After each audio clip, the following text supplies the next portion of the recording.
Dr. Jackie Blue. Mr. Speaker, I'm truly delighted to take part in this general debate. Mr. Speaker, this month is October Breast Cancer Awareness Month. Yesterday I hosted a Rural Women New Zealand initiative called Getting Plastered for Breast Cancer. Not surprisingly, the title of the event captured everyone's attention. Getting plastered wasn't about getting rolling drunk, but rather, Mr. Speaker, it was about women and some men taking plaster casts of their chest and displaying these anonymously with the proceeds going to breast cancer. Mr. Speaker, this was quite a fun event and enjoyed by many, but there was a very serious message behind it. Getting plastered is about promoting breast cancer awareness, which is an important tool for all women of all age groups.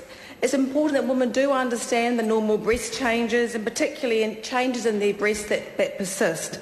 We're very fortunate to have a high-quality breast screening program, Breast Screening Aotearoa, or known as BSA for short, which targets women between the ages of 45 to 69, when the most benefit is seen. But, Mr. Speaker, we know mammograms aren't perfect, and there are cancers that appear between mammograms and indeed outside the screening age. So that is why it's important women get to know what their normal breast tissue is like, and when changes persist, to act to see their doctor. Very importantly, the Getting Plastered event was about raising money for the New Zealand Breast Cancer Foundation. I'd like to acknowledge the vital work that they do in breast cancer education and awareness.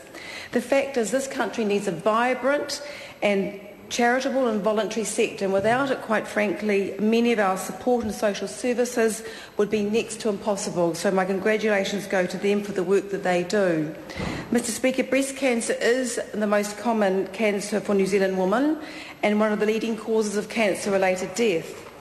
Each year, approximately 2,600 women are diagnosed with this cancer, with more than 650 dying of this disease each year. The government is committed to improving the numbers of people affected by breast cancer as well as the survivorship rates.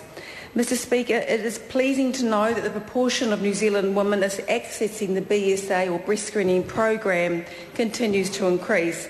And it's particularly heartening to see that Maori and Pacific Island women, where coverage is generally lower, and generally they do have poorer survival statistics compared to other women, their coverage rates are increasing, and that is a positive step in the right direction.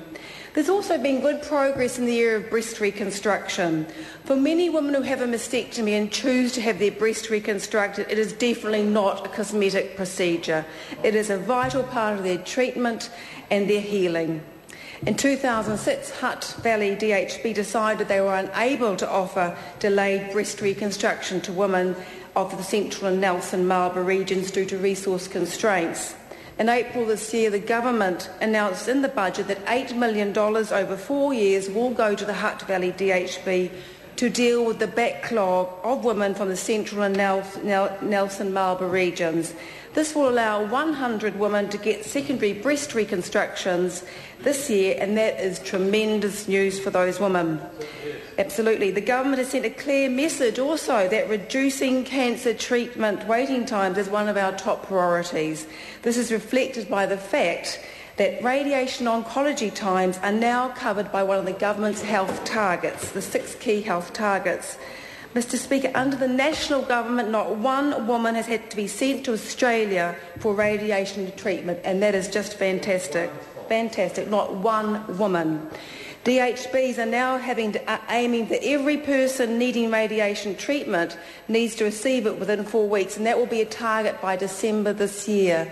And that is an astonishing improvement since the last term of Parliament, where we had women basically going in droves over to Sydney and other centres in Australia for their treatment for breast cancer. Mr. Speaker, under the previous government, eligible patients with early HER2-positive breast cancer were only able to access 9 weeks of Herceptin treatment. The government made 12 months funding of Herceptin treatment available for women with early-stage breast cancer from December 2008, and that was the right thing to do. There is no doubt about it, Mr. Speaker. As time goes on, and more trials come out, more data is produced, the evidence for 12 months of Herceptin has grown stronger and stronger and stronger. while the evidence for 9 weeks has become extremely weak and shaky. The government did the right thing. I'm proud to be part of this government, Mr Speaker.